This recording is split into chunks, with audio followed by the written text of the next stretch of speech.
Well, omulabi waffe wa Tawfik Media UG ogamba otya nagyo sinziro kubanga otulaba nkwataganyeko ne Nalongo Kitone.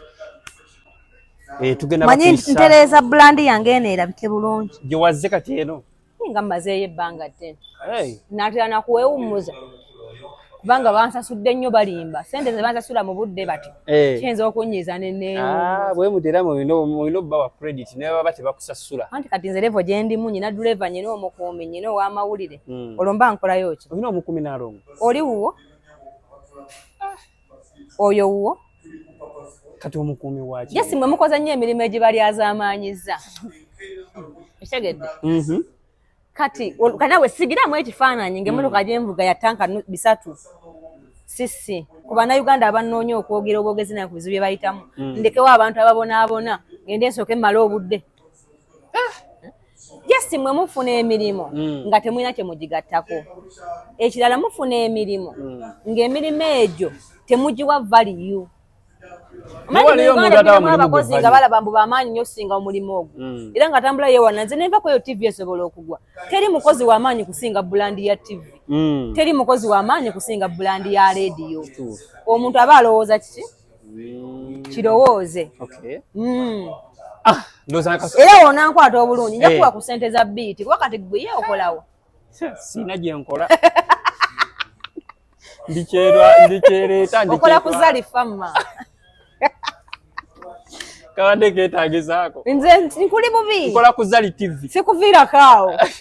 Shakibu ayo. Talina buzibu. Shakibu oyo musajja wange nze maneja bwe. Naye njagala mumanejingamu awo nga mutiisatiisa mbu mu caayi. Naye nga tannaŋŋamba nti oli maneja we. Ati nze nali mumuwewadde ndyoke mumanejinga awo mu kukyayibwa. Ndyoke mubuulirire omwana oyo kyona misana. Ategeere nti abakazi abasunna beegamba. Ave mu ebintu byalimu. Atako mbadde sikamanyi. Temuba kwerwanako mangu gandi mwali musaaga. Mwali mugenda kukitegeera nti bamama b'abalenzi twambadde engoye. Nga si kusaaga. Kuna muchezo. Allah. Ne kati nkutegedde. Kye kiriwo Ibula. Sigamba ogamba otya Nalongo. Ndiyo Ibula. Well, omanyi ngambe kankunoonyeeko ekisookera ddala ebiri mu kubanga ebiri ku mimwa gy'abantu.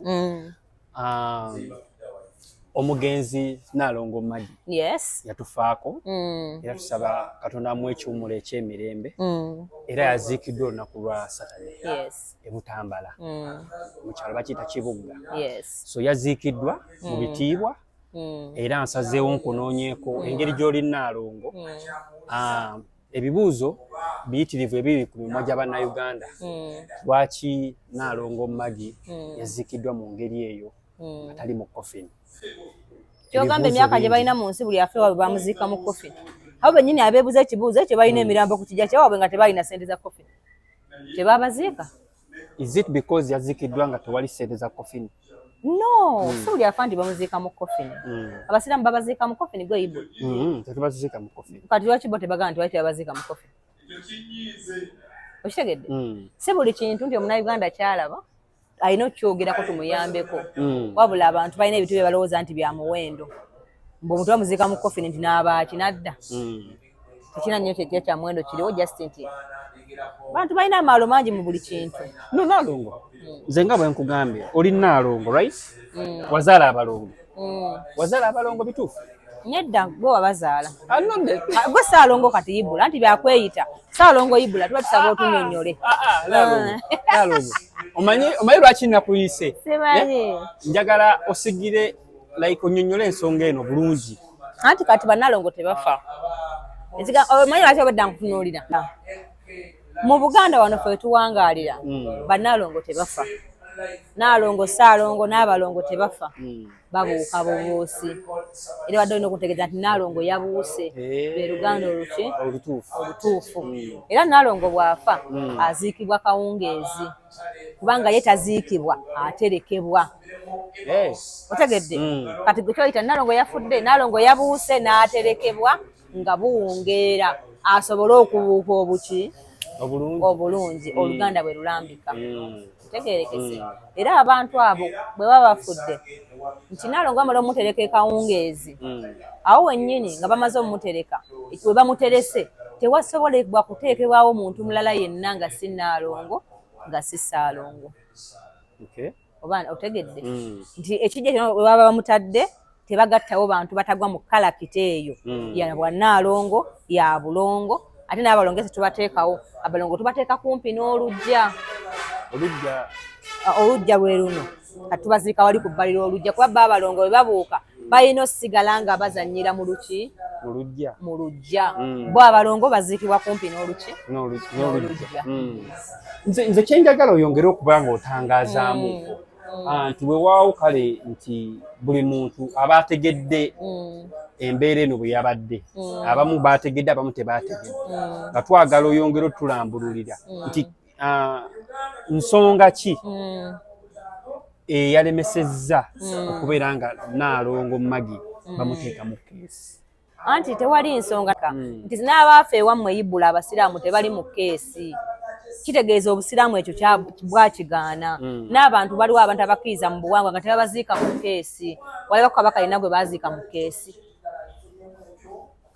omuŋŋambe nti gundi namulaba waliwo abantu abalina obuwangwa wano mu Buganda bwe tuli nga bakkiriza mu nnono za Buganda n'ebikolwa byabwo abantu abakulu bwe batyo ng'aliko obukulu nga Nnaalongo nga sirinnya waliwo Nnaalongo nga Nnaalongo naye ng'ate alina n'empagi endala mwakoze eki mwayimiridde mu bwa Nnaalongo babaziika mu nziika yaffe ey'obuwangwa obwa wano era aziikibwa bw'atyo aterekebwa kale bw'atyo nkuba ndaba bwe nkigamba tekijja mu bwongo obwo nze ndi musajja Muganda nnyanja toli Muganda yadde ekyo ky'okutereka nze mbadde manyi kyakuziika ate n'okubuuka nze mbadde mmanyi abalongo be bakola ki ati olwo ŋŋenda okukuyamba yensonga lwaki nze Nnaalongo gwe bateeyita bweyisi eyazaala abalongo era ne mbamala kati ekyokubeera nti nze nawulidde embu nga bagamba nti maybe ensonga lwaki bamuterese bwe batyo bwe yazaala abalongo peya 2 no we ekyo kiri ku buli muntu yenna akkiriza mu buwangwa bwaffe wano nga mukulu mu mpagi ezimu nga bw'owira nti owakasolya kegundi owagundi waliwo abantu abakulu wano mu Buganda abatambulibwako ensonga z'ennono za Buganda nga balina obbaziika mu nnono ya Buganda entuufu mwe gye mulwanagana nayo mbu kati muli ku digito oba otegedde Nnaalongo gwe nga gwe era naye tugenda kuziika bwe tutyo anti ateeza amaanyi Nnaalongo gaaliko sinnalondebwa maanyi ga bika byegasse kubeera nga Nnaalongo kyabadde naye nze nange nyina oziikibwa nga kawungeezi nyina oterekebwa kawungeezi oba nze sijja kufanja kubuuka bubuusa ekyo Mungu bw'atyo bwe yakitegeka kubanga ebigambo by'Oluganda ffenna bye twasangawo lwakubeera onvuga mu speed somewhere zina kuba saa 12 okunterekayo nti era tugenda kuziikira bwe tutyo n'abakyenjagadde anti mujagatta ebintu bibiri waliwo omuntu nga Nnaalongo naye ng'aliko amaanyi gaatuddemu mu bwabajjajjaabe otegedde Oluganda olwo ne Nnaalongo nga nze nga basobola okukola bwe batyo yadde fino service yenziise era balina okugoberera egyo emitendera otegedde kyenkunyonyola zina koona 12 kuba ekyo nkiri mu buwangwa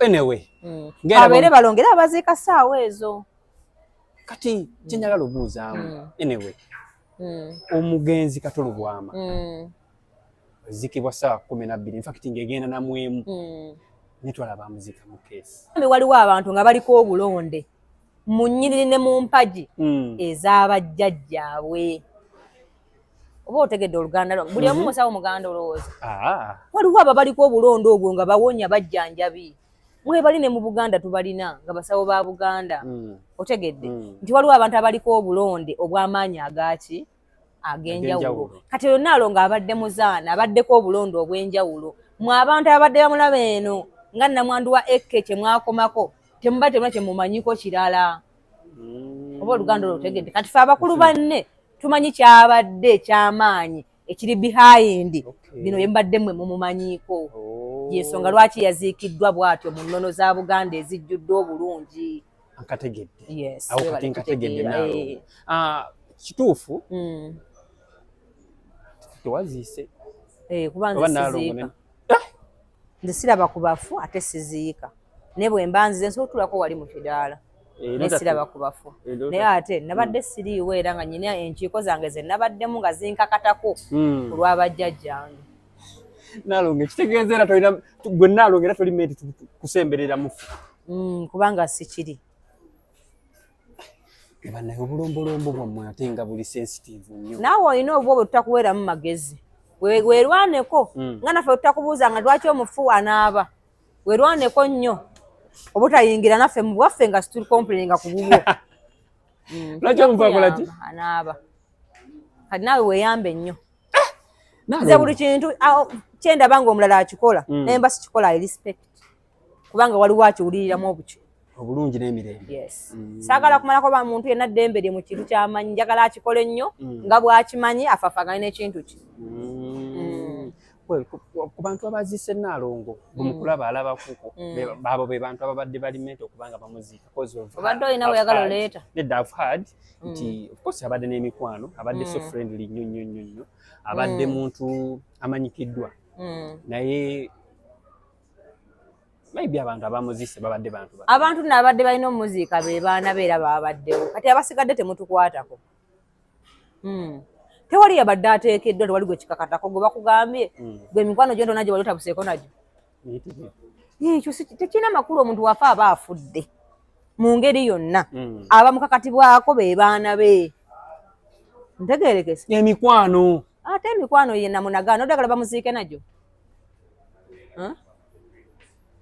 bajje bakole ki abazze badde bateekeddwa okukola ki bwe yabadde patendi wadde osoloza ekivulu ky'abasazi teekayo olugezigezi ibula teekayo olugezigezi lwo olulize lugezigezi olugezigezi kwagala kutataaganya bafu bwaneganire omuntu ayagala abantu bajje nga bangi okumuziika nza n'okuba yeebasibye obutatuuka naga abazze bamala mwekoze obujogolijogoli bungi bannamawulire abaana mwabuze babuuza nti mubannaye bafuka watu gaye tubakwate nga mufukayo bwe lwaki mukola ebintu ebyo ku bafu babannamwe mama yange yatutabukidde kimuba munoonya ki nesi ffenna anti gyakumanya kuba kugamba oli munnamawulire muba munoonya ki ekituufu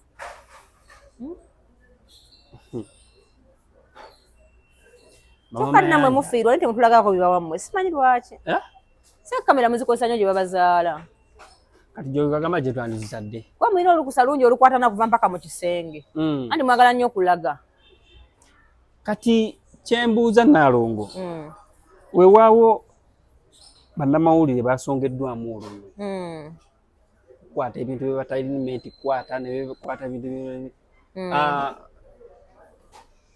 nze ŋŋamba oli bw'aba avudde eri n'akwata ekintu kyatalimenti kukwata I think awo kibeeramu kibi ate si ffenna kubanga omuntu omu yavumaganya bonna gw'olowooza kino kyandisolovingiddwa kitya abantu mufunaako obuntu views zibavuze nnyo speed olaba yibula buli kintu kyokola olwaleero olina obudde bw'okisasulira temumanyi ddi waliwo omusajja nga yali abeeranga mulaavu ng'abakazi bamwagala ng'abakaabya amaziga olwaleero alina okuba nga alinayo omukazi amukaabya amaziga wayagalidde okkoyera waliwo omuwala nga yali akula abasajja n'ababba olwaleero yagadde owummula omusajja amusuza ku ntujjo teyeebaka alina osasulira amaziga g'abali abantu be yakola ki teri muntu alifa nga tasasudde ebbanja lye aga Katonda obudde bw'odisasula butonna bakola ki naye buli muntu alisasula okusinzaako ebyazaakola abaana babaki b'abantu olina abaana lwaki olikodinga omwana wa munno okumubuza waatuula nga ye afiiriddwa nnyina olinga agamba nti gwena kibaba Katonda okubanga gwe omwana we akyakulabako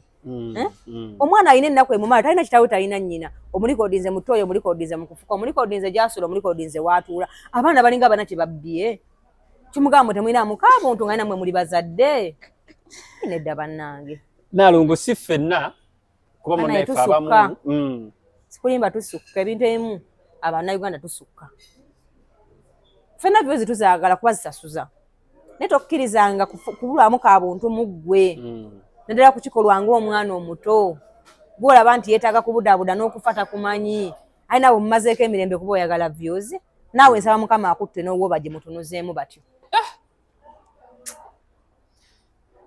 abantu mulekeraawo okumalako abantu ebizibu abantu balina ebizibu ibula muleke okudaalira bannammwe olwokuba mugwe okyali mulamu guza Katonda wamuwaaki kitegedde nze nalabye Shiba yatuuseyo naawe abaana abo haaga ng'olaba afunye n'obudde obunoonya ku ngoye ezimutuuka obulungi ategedde kuli kufiirwa otegedde naye gwe omuntu omulala tabeera nga Shiba nti Shiba twamumanyira mu mbeera yakubanga muzibu mubanda n'olaba naye kwolwo yakedde nagamba alina okwambala shariya ngenda kufiira olaba nga n'abaana abawahaaga nga maama kaya tegwe tusubire kubanga otegeera buli lunaku oyambala bulungi lwaki ogenda kumufa okubalako abaana babanne emirembe. Nalongo wandiyongedde n'obakkaatiriza kubanga maybe abakola ebintu ebyo si ffenna naye mwana wange bw'owangayo message buli muntu aba akitegedde. Kubeera nga bw'ogambye ku Shiba abantu batandise okujjayo nti Shiba bw'ati bwafaanana without makeup. Kati era biwalo ne bityo byewuunya. Kati Shiba bw'ati bwafaanana kati gw'ofaanana oti. Ye akyogera afaanana ati. Ate nekisinga okunnuma abantu ate abavuma ate bafaanana bubi nnyo singa be bavuma. Anyway. Bamuleke buli muntu akole ekimumala ffenna Uganda etumala. Okay. Nze Shiba yataddamu kuwa amagezi bafumbo. Saagala amutawaanya. Wakayo twali twawukaniddemu weewo. Nganze bola bwesi wabayimbi magezi kubanga nnagwa. Anoyimbi. Ayimba n'engwa mwana wange ate nina okugwa mpola. Ensuuluulu kiggwa mayiro 4. Mayiro meka? Ebya. Ate kati tomanyi.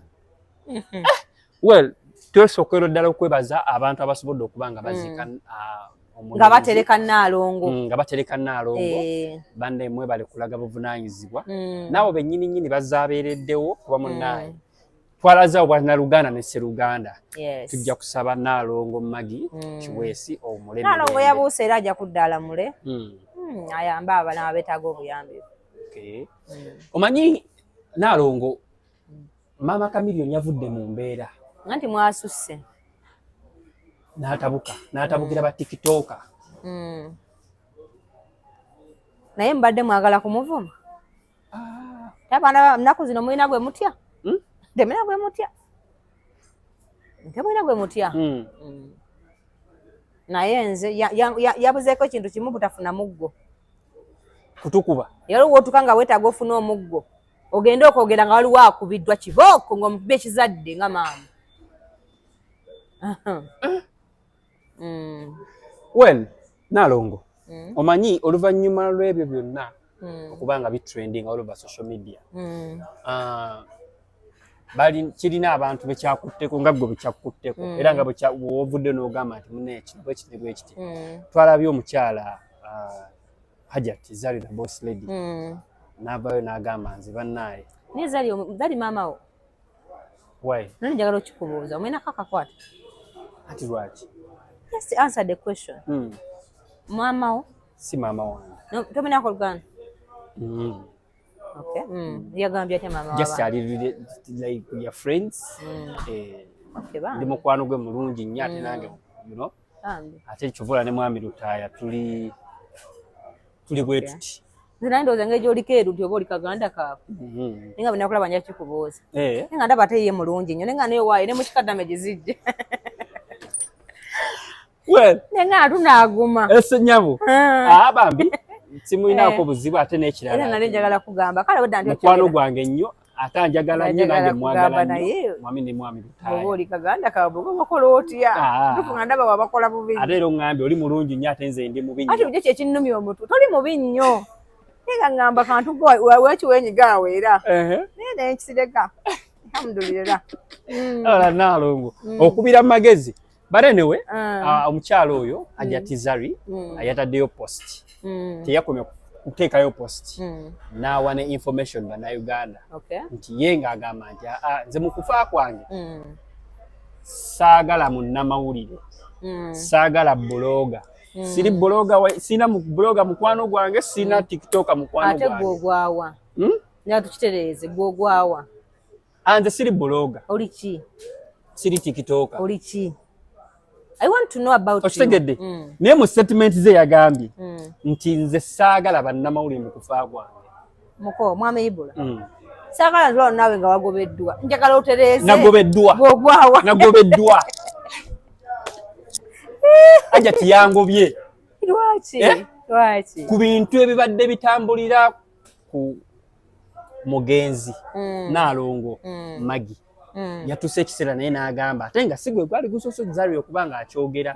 Yakyogera omulundi I think yakakyogera emirundi ng'esatu if I'm not mistaken.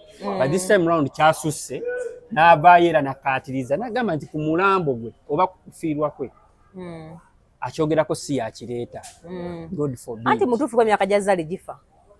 nejanga tudde wano gifa fe tuli bantu bakulu lwafudde nga talina mwana wa myaka 10 kati nyina omwana agenda n'ofumbirwa omwezi ogujja nyina neyafumbirwa edda kati kyogamba nno katonda wamuwaaki ate n'emyaka gye girina ebyokubbako tiwaddembe okubeera straight kubanga Zari alina byakoze bingi waddembe okuba ng'akozesa amaanyi Mukama ge yamuwa oyo mukazi munene ssebo wona Uganda kuba ntuddibaga bye tufunye naye singa Zari singa yali mu nsi singa bamwana omusolo bamuyita musolo bakiyita ki omuntu okuba nga bamuwayo ssente nga allowance lw'ensi ye oyo mukazi yali akisaana.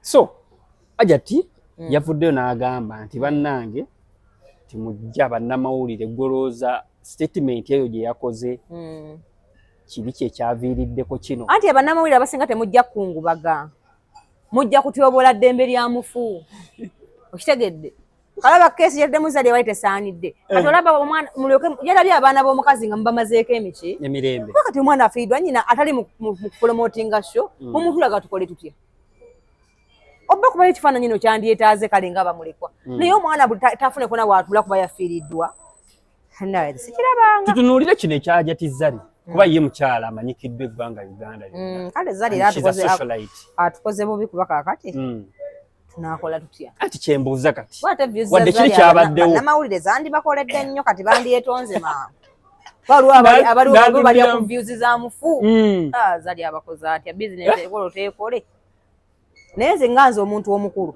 nze ndowooza yenjiwa ekitiibwa kuba yamanyi lwaki akikola yamanyi lwaki kubanga abantu abasinga tebeekomako ate nga bw'omanyi ti omuntu wafuka sosola tyatuuka nga takyali mu mikono gy'abafamire ye nga wansi Nalongo golooza embeera eno nga bwe yatuuse kuba Zari mu kwogera agamba nti family members be beyandyagadde omuziika abaana be bali under family members bashe abagenda obanga bamusaalira obanga bamusabira okusobola okubanga munnaaye atuuka bulungi ewa Mungu n'abantu ababadde close tatuyambe limu n'abateeka mu kitabo okategedde Zari ayagala kutumanyira tekati kati agenda kutuyambira be bagenda omuziika nedda kati agenda kukola bw'ati wakati ndaba ateekateeka kutugobako mu kufa kwe agenda kukola bw'ati Zari agenda kukwata pen awandiika abantu bonna abali close tuha yes kati nga singa tofuna simu yonna kutegeeza nti bwawandiikibwa mu katabo ka Zari tuyambe otuule ewuwo wakati Zari amaze okwekuŋŋaanya n'atugoba mu butongole officially kale nze era nkoze bubi kuba kati era nandiziise naye era kati okuziika kubeere kwa invite ekikolwa kyakoze kale wali kyakkola naye nga nze engeri gyali mukulu munnange nze mpulira eyo yonna respect kubanga kyawulira nze lwaki mpakana kati nga nzaani wamma maama oli waddembe n'okukyusaamu nti n'omwami tajja omwami tabeerawo nnyo ng'ofudde omwami atule wali anyoka champagne kuba kati eno enfa ejja kuba eyawuse ku ya bulijjo Zari ebintu by'okukangakanga ebyo Abannayuganda abyegendereza ekyo gwate oba okisusiza omwami ate aleme kuba ku muziika ga mukyala we ate kati Zari okusaba ebintu byegenda kuba enenziika mpya gwe naye ekintu kyeyakoze okirowoozezaako ng'otuddeawo kirowoozezaako era nsobola kinkikubuuzizza gwe mukulu munne ajja kuteekamu agambe nti njagala mwami lutayanga lwali ka champagne takaaba nnyo Zari atukoze bubi anti kati Nalongo bwe bakibwa bwekityo Hajati bw'aba agambye nti kati abantu abagenda obanga bamuziika atukoze bubi nnyo ku saidi yaffe abalya ku bafu kale abakantu nino bakabirako abakantu nation nanze kantu association yadde kale sigenda sirikodinga ku bafu nabo bannaffe nga walya ku bafu kati omuntu agenda kukola addirizeemu kale abalondeyo babbuloga nga bana aleme basibira kikookolo bonna kuba musikyala amanyikiddwa akoze batikitoka nga bataano kale basosolayiti banne nga baabo Zari lwaki akola ekintu anti basocialite of course agambye abali too close to her naye ate dda yandibwa omutuufu kuba tetubadde mukwano gwe nga mulamu kati tukumuziika tumwagaza ati akola ekimuwuliza obulungi byonna bibye omulambo gugwe amateeka gage bamuziika wawe otegedde do what you want naye bw'ogambye bwengasegaseemu byonna bibye yes wamma kola ekikuwuliza obulungi omulajja kujja nga bujjo akuwala n'atuuke mu lumba asinike ebinyu ku muzinda yefuule mbu mwanyumizaako naye nga tonyumya na muntu oyo wamma kola ekyoyagala mukwano kirungi Mukama atuwadde obulamu ebisinga tubigezezzaako ogamba naawe omusekendinga akole kyayagala nze nayogera ebyange mu kufa kwange teri kuyimiriza abaana bange mbu bamulekwa babo mujje mubalabe omwana nge yekali mawulire essanyu bwe ndiba mukama anzise mukulu bamuleke yaba abeera mawulire tebateeka abaana bange mu mawulire babaleke omwami wange si kumutuuza wali mbuse baleke omwami wange abeereyo mu nnyumba ye yagale otegedde baleke fino service ekole buli kimu n'oyo omwana wange atya aliba gwe ndiba nsiimye ayogereko eri abantu kitegedde si kubonyaabonya abaana ba no ate yansaba nebbanga akkirize nga mbeerenga kuba omwawo wendabirira baki abaana bannange saagala kutataganya abantu bange kwanza nze afudde bammanyi si kumalako baana bange mire no weera kamera ali kuba omwana wange newendi bamagombe nja kudda ambuulire wadde okuba waaki ogenda mukomerawo yaman ate kati mwe bannaalo nze no ne mu bulamu buuza abantu abangezezzaako teri yali annyingidde wano mu bubi ne mu mutima yeetonda bonna baza ate nabamala nalongo totukangatiisa olwona abaali beegassaawo ekiguruupu simanyi mumwala gye nabayiwa kati simanyi banateteekanya kuyimukayo well ajati Zarina akatuwe ebigambo by'ekitiibwa naye amazima munaba mumanyidde mumanyiire omukazi ebintu byabyeyogeredde ate abalala temulira bakwano b'ennyo nga mulamu kati waki ogendayo okwefuula akaaba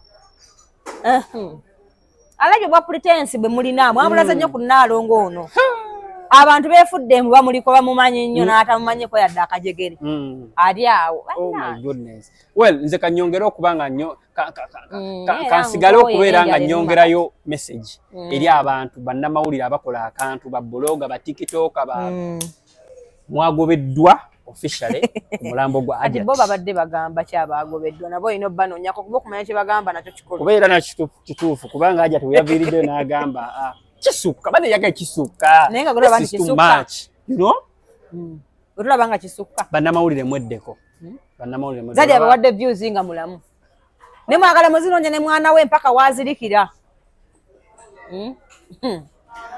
Nnaalongo enkolo eno yatandika ddi ey'okubeera nti abantu bajja ne kamera ku bufiiro kuba simukulu tekyaliwo YouTube okutuwa ssente kati omuntu anoonya kyateekayo nekibula n'aga akali ibula ojja kufa ojja kukira tebyaliwo golooza byajja bitya views zezituletedde akabasa naye osangako omuntu kajja kudda mu bannayuganda bategeere nti waliwo olina okukoma yadde views tuzikola ki tuzaagala anyway tetugenda kubanga tusukkako awo bannange Nnaalongo mbadde nsaba oweeye abantu akagambo kamu bubiri akasembayo tumalirize kakwata kuki anything edduniya nga bweri mu kutambula kale mu kuwa omusajja ekitiibwa amagezi mwe gasookera mu kutya omusajja gy'emirembe mu maka bakabasajja mbatumidde nnyo mbalinze ku Hijab Nation ng'ennaku z'omwezi akuva nga 28 mpaka nga 3 nga tunyumyamu nga twolesa ebintu eby'enjawulo Hijab Nation yes Mukyala Zubeda yagitegese ngenda kubeerayo nga ndaga ebyo bye tutunda ne bye tulinawo n'abaagala okwogerako nange ngenda kukeera nnyo so nga ate 29 omwezi guno mbayita ku Crown Japan ekatwe abaami mujje mugwire abakyala ebintu mayumba kubanga Ssaalongo agabye bigabe ngenda kukeerako nga nyambako bakabasajja ofuna ye mutayina oyagala kunjogoza katunda jangu tugule bulende ezibulako nga nsasula ati kyekyo kitutira amaka muko omusajja nga wendi jangu tukimalirize nga 29 Nnaalongo ebintu by'amaka bino kituufu obisobola byagala nnyo kuba omukazi atalina musajja batalina magezi kati oyagala tube n'abasiru bameka mu society nga ne Zali boss lady alina omusajja kati gwe nawanna kwe kigaana okuba n'omusajja kinga ne sente ozirina oyagala tugamba ki naye Nnaalongo kuba boy child ne ba girl child oli mukyala oli bw'aba akuleetedde ensonga ye n'agikunnyonnyola golooza sayidi ye entuufu osinga kubeera ku sayidi ki tukulaba ku nsonga siba na sayidi yonna nga bwegenze bwe tugikola ki bwe tugikwata kuba ensonga ebeera nsonga tojja kugamba nti omusajja yanyambudde embaana nti olwokuba omusajja oli mutuufu nedda kiba kikyamu yakuyambudde embaana tiyankubye nanyambula engoye embaana bange olwokuba nti musajja nti kituufu nedda ekikyamu kiba kikyamu nze Ibula sirimba ekikyaiza n'abantu mazima mangi nze nyina amazima agatwogerwa abantu balala kuba nze bankuza sirimba kati amazima gaba mazima naye wano mu buwangwa njagala nnyo abakazi bateere kubanga be basinza okulalangala ennyo era mu guno omulembe be basinga okubonaabona yes omukyala makulu omumanyi mumanyi makula ajati ono kasuubi ono gwe bayita Nnaalongo makula mulaba ku media abadde ki abantu babadde musanyufu ku bintu bye yabadde akola era bamutabukidde ne tugamba nti ekintu kye yabadde akola kituufu kikyamu Nalongo Makula asobola okuba nga kyakola kikyamu lwakuba ate n'abamunenya si be batuufu. Waliwo omuntu omanyi mu Uganda wano tulina ekizibu osanga wemula n'asiba wemula libula nompemula nenkuddamu ate gwe nonsibisa kati ng'omuwemuzi asibye omuwemuzi kisigala meaning tekoze eki tevuddeyo. Kati Makula nze sikkiriziganya na byonna byayogera kuba singa mbyagala singa mbikola otegedde naye ate waliwo gw'olaba nga kituufu amuwabula nga si yateekeddwa nga naye alina ebikolobero bingi ng'okupromotinga obwamalaya mu lujjudde okwagala abantu abatategerekeka mu lujjudde nga si yateekeddwa. Kukyalamu ekirimi kati waliwo si yateekeddwa ku ddiini y'Obuyisiraamu ateekeddwa oba tateekeddwa? Tateekeddwa kuba nawe wali okozeeko ebijiweebuula mmwe yibbula temutwogeza bintu bingi. Nze Nalongo Makula namukubira essimu atereeze kuba kayakakoleramu ka busiraamu. Obusiraamu tebutegeeza abo bamuvudde ne bamugamba kuba nabo balina ebibi ate ebisinga ebyamakula nga ate bo babikola mu lujjudde. Eddiini y'Obusiraamu evumirira ebikola ebyokwenunanuuna emimwa, evumirira ebikola ebyokuwasa abasajja, evumirira ebintu bingi ebitalina makulu. Abakazi babikoze wano nga basiraamu ne batagambwako kigambo na kimu. Otegedde nti nsaba mukkirize nga waliwo abantu abatuufu abalina okuwabula abantu mu budde obuki ne waliwo omuntu nga naawe okyalina okwetondera ensi ku lw'ebikolobero byo. Tofiira nnyo ku muki kyobula njagala nnyo Zubeida oyo. Zubeida bw'akubira essimu n'agamba ekintu aba akikugambye kiba kiwedde nfaafagana mwenna ku ssimu. Otegedde kati abantu bayige okulekeramu abantu ka breathing space kwaffe era tukivumirira naye tosukka woolina koma naawe tewali yakusiba ng'otyoboola ekitiibwa ky'Obusiraamu. Nzira mpitewo tongamba geyo bintu byoyibulanga njala ennuma faayo nenga onyiiga bubi naawe. Kati oyo olaba yalina okuwabula